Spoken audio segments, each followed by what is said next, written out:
This week we read a portion of Vayeshev, and the Torah tells us how Yosef is sold for a slave to the land of Egypt.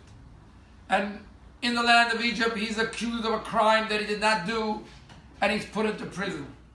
A short while later, the butler and the baker sin before the king and join Yosef in the dungeon.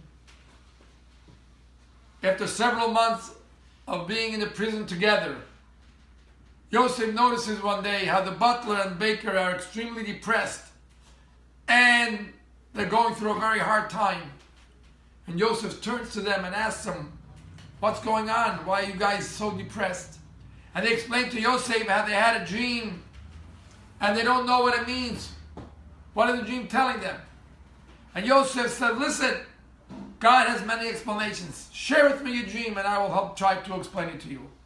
And so they do, and Yosef explains the dream that the butler will be put back onto his job and the baker will be hung.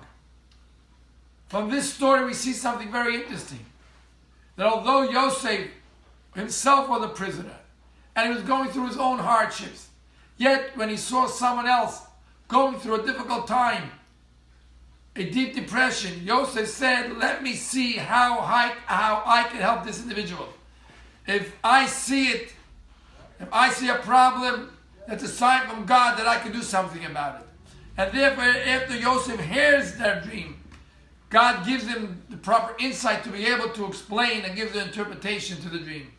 My friends, we have to know and remember that when we see someone else going through a difficult time, we have to be sensitive to that individual, to realize that that person is going through a difficult time.